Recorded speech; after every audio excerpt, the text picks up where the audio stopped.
Guys, ngeri banget ini guys. Makin kesini makin banyak investor asing yang ngeri, yang ketakutan buat investasi di Indonesia. Ini sayang banget ya, padahal ini kita lagi di Wall Street dan dari kemarin kita meeting sama teman-teman di Wall Street itu banyak banget loh investor yang pengen taruh duitnya di Indonesia bahkan sampai ribuan triliun. Tapi mereka nggak berani, mereka nggak bisa, mereka takut. Loh, emangnya ada apa sih? Kenapa banyak banget investor asing punya keluhan yang sama, punya ketakutan yang sama, padahal mereka mau bawa duit ribuan triliun ke Indonesia, tapi kenapa batal guys? Sebetulnya apa yang salah ya sama negeri kita ya? Kok bisa-bisanya ada orang mau ciptakan lapangan kerja, mau buka pabrik, mau investasi ribuan triliun, tapi bukannya malah disambut dikasih karpet merah, malah diusir guys. Konyol atau ini guys. Apa sih alasannya? So kalau lo penasaran, yuk segera kita bahas langsung dari Wall Street, New York. So jangan skip video ini, let's check this out. Mana sih sulitnya investasi di Indonesia? Apa sih masalahnya? Kenapa sih kita nggak gerak-gerak? Ya udah tahu ya, karena sistem politik kita yang membuat hancur republik ini, sistemnya dari atas sampai bawah itu udah jelas. Tapi sebetulnya apa benar Indonesia itu nggak ramah ya sama investor asing? Coba deh kita bahas lebih detail. Jadi satu persatu nih gue bahas guys. Yang pertama itu birokrasi dan perizinan Indonesia itu sangat rumit. Bahkan lu bisa lihat nih ya di CNN itu pernah ada komplain. Investasi 1.500 triliun gagal masuk ke Indonesia. Kacau. Proses perizinan kita terlalu berbelit-belit. Dari zaman dulu sampai detik ini nggak berubah. Bahkan kemarin ada orang mau invest di Nusa Tenggara Timur triliunan. Tapi mereka nggak mau. Karena apa? Perizinannya susah guys. Dan keluhan investornya sama seperti yang gue bilang tadi. Keluhannya dari zaman dulu sampai sekarang, proses izin di Indonesia itu berbelit-belit tumpang tindih. Ada kewenangan bupati, gubernur, pemerintah pusat, sehingga ya banyak banget kesulitannya. Kepala dinasnya curhat loh, kepala dinas penanaman modal, proses perizinan berbelit-belit dia sendiri itu pejabat di sana aja sampai stres loh. Orang mau invest di sana dipersulit. Tapi sebetulnya ada nggak sih cara supaya kita bisa lebih jago? Ada nggak sih contoh negara yang sukses? Ada loh negara yang berhasil melakukan perampingan birokrasi jadi lebih ramah dari investor asing. Negara apa? Negara yang tadi kena prank. Perusahaannya gagal, investasi triliunan di Indonesia, negara Uni Emirat Arab. Teman-teman tahu nggak, Uni Emirat Arab sebelum jadi negara kaya raya kayak sekarang, mereka itu dulu itu korupsinya luar biasa guys. Semua orang cita-cita jadi PNS. Karena kalau lu jadi PNS kayak di Indonesia, di Arab, lu duduk-duduk aja ngaso-ngaso terima gaji tiap bulan. Gak usah kerja, gak usah ngantor, bahkan pemalas pun digaji. Indonesia banget lah pokoknya. Tapi kemudian mereka sadar, minyak mereka bakal habis. Gak bisa lagi leha-leha santai. So mereka harus berubah jadi negara yang paham bisnis nyata, harus bisa narik investor asing. Makanya bangun apa? Stadion Ferrari. Mereka bangun apa? Burj Khalifa. Mereka invite Formula One dan lain sebagainya. Banyak banget lah dibikin yang bagus-bagus. Dan mereka nggak mau harus berubah mindsetnya. Tadinya mindset kaya sumber daya alam, berubah mindsetnya menjadi harus kaya pengetahuan, harus ramah investor asing, harus ramping birokrasi dan regulasi. Lo tahu apa yang dilakukan sama Emirat Arab? Mereka pecat ribuan PNS. Mereka meluncurkan program nasional Zero Government Birokrasi guys. Gila nggak? Zero Government Birokrasi. Jadi birokrasi pemerintah nol. Kalau bisa bahkan nggak usah ada PNS. Bikin sulit aja lo. Ngaco aja. Kerja aja nggak becus. Brutal ini Uni Emirat Arab. Sadis lo. Zero Government Birokrasi. Dia pengen pemerintahan yang tanpa ada birokrasi. Karena kalau ada birokrasi apa yang tercipta? Layer jabatan, layer kekuasaan, izin, tanda tangan si anu, anak itu otoritas. Aduh, kagak jalan bro. Jadi harus zero, harus PHK massal PNS di sana. Wajib. Ujung-ujungnya apa? Mau nggak mau pemerintah terpaksa menghapus ribuan prosedur yang dianggap tidak penting guys. Mereka mempercepat waktu layanan pemerintah lebih dari 70% lebih cepat. Sistem single window licensing, proses perizinan cuma satu pintu guys. Gila nggak? Proses perizinan cuma satu jendela guys. Satu kios. Indonesia punya policy apa di BKPM? Lu datang BKPM, di situ banyak dinas-dinas, menteri-menteri. Ujung-ujungnya apa? Gua dulu, lu tahu ya, gue mantan lawyer ya. Ngurus perizinan di republik ini ya. Mungkin dari anak lu belum lahir sampai anak lu lulus kuliah juga. Kagak keluar-keluar lu, sulitnya bukan main.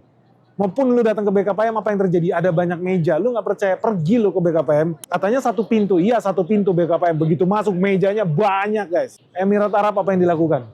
Bukan cuma satu pintu, tapi satu meja, satu jendela, satu kios. Selesai urusan lu guys. Gak usah duduk di kementerian ini. Lu mau buka pabrik, izin Kementerian Lingkungan Hidup, izin Kementerian Kehutanan, izin Kementerian Investasi, Kementerian Ekonomi, izin ke Bank Indonesia, izin ke OJK, izin kemana-mana, izin ke kementerian apalagi bupati lah, apalah dinsos lah.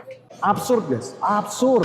Uni Emirat Arab, satu jendela. PHK massal, PNS buang ke laut guys. Memperlambat birokrasi, ujung-ujungnya apa? Menghancurkan republik kita guys. Masa kita mau relasi banyak orang mati di NTT? Gara-gara apa? Nggak bisa masuk duit investor. triliunan ke sana. Lapangan kerja nggak ada, ujung-ujungnya apa? Orang NTT pergi jadi budak, nguli di Malaysia. Sedih nggak lu? Padahal harusnya mereka bisa kaya raya lu, di pulaunya sendiri. Kaya sumber daya alam, ikannya enak-enak, mahal-mahal. Di sini gua habis makan ikan cakalang kita, ikan yang ada di NTT, harga 1 kilo bisa 5 juta bro. Gila, padahal itu bisa ada di NTT loh. Kita butuh freezer, storage, kita butuh pembangkit listrik, kita butuh training pemrosesan, dan itu banyak yang mau invest. Tapi apa yang terjadi? Ya sama kayak di Maluku juga. Kagak ada orang punya nyali. Demikian bodoh buat investasi di negara korup kayak Indonesia ini. Kesel gua, padahal hasilnya nyata. Lu lihat apa yang terjadi dengan zero birokrasi yang ada di Uni Emirat Arab. Hari ini investor jadi lebih cepat, lebih mudah buka usaha di sana. Kepercayaan investor meningkat tinggi. Jumlah perusahaan dan investasi meningkat signifikan karena perizinan juga jadi banyak yang terbit. Dan luar biasanya, dengan program Zero Government Birokrasi, itu udah ada lebih dari 2.000 perizinan yang dihilangkan. 2.000 perizinan yang dihilangkan artinya apa? Ada ribuan PNS yang hilang pekerjaan. Kabar baik? Iya. Karena kalau makin banyak izin, makin banyak orang yang harus tanda tangan. Makin banyak orang yang harus approve. Makin banyak orang harus cek. Makin banyak celah buat korupsi, buat malak. Guys. Orang Arab aja paham perilaku manusia yang paling primitif apa? Kalau udah jadi pejabat, malak guys. Jadi buat dia apa? Cut regulasinya, buang ke tempat sampah. Gila nggak? Makanya nggak usah heran, setelah mereka melakukan itu, apa yang terjadi? Uni Emirat Arab berhasil menarik foreign direct investment sampai 45,6 billion dollar. Gue ulangin, 45,6 billion dollar. Itu setara hampir 800 triliun rupiah guys. Cuma gara-gara satu policy itu Zero Government Birokrasi. Ini gue pernah mention di 8 tuntutan BENIX apa? Potong generasi guys. Hilangin tuh generasi-generasi kita yang udah tua, mentalnya rampok aja. Di mana? Di kementerian, di PNS, di Pemda. Cut semuanya orang-orang tua itu guys. Selesai, kasih pensiun dini. Buka warteg kek, ternak kambing kek, ternak lele kek. Bantu devisa kita. Udah, kita harus reformasi guys. Harus berani potong generasi. Arab aja berani kok, Jepang aja berani. Kok negara kita malah dikepung sama birokratnya sendiri, sama PNS-nya sendiri. Bahkan gue pernah ketemu menteri guys, sampai mau nangis dia. Dia ngomong apa aja nggak dijalanin sama ajudannya, sama eselon 1, eselon 2, eselon 3 di bawahnya, nggak ada yang jalanin. Kenapa? Lah, lu ini siapa? Lu ini cuma menteri.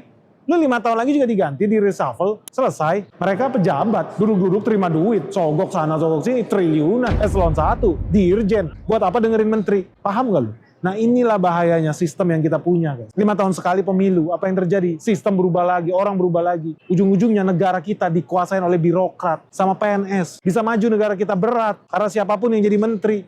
Lu kira mau didengerin sama anak buahnya? Gak bakal guys. Mereka udah nyogok mahal buat duduk di posisi itu. Terus tiba-tiba ganti menteri yang bagus, yang pengen kerja. Mau mereka kerja? Nggak akan.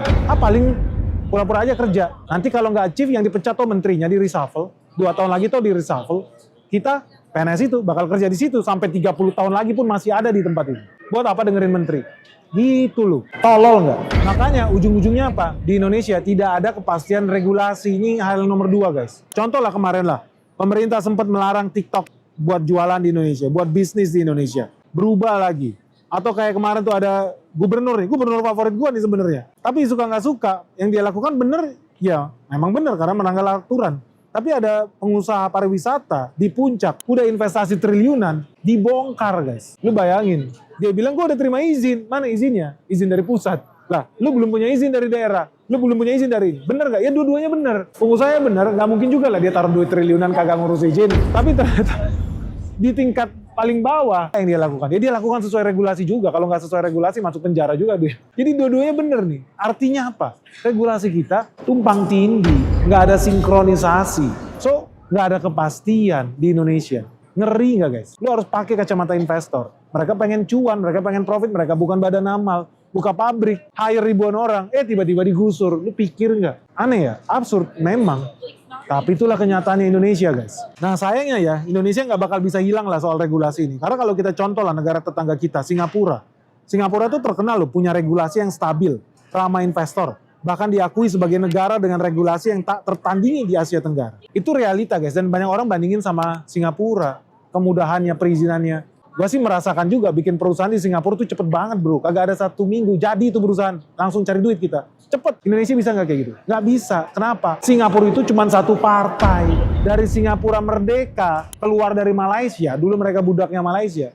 Berdiri jadi negara sendiri. Sampai detik ini, Indonesia udah ganti presiden. Soekarno lah. Soeharto lah, Abdurrahman Wahid lah, ayo kita udah berubah ganti. Partainya pun udah warna-warni. Partai kuning lah, partai merah lah, partai hijau lah, partai biru lah. Lu tahu apa yang terjadi dengan Singapura? Sejak mereka merdeka dari Malaysia sampai detik ini, partai yang menang ya cuma satu. Itu lagi.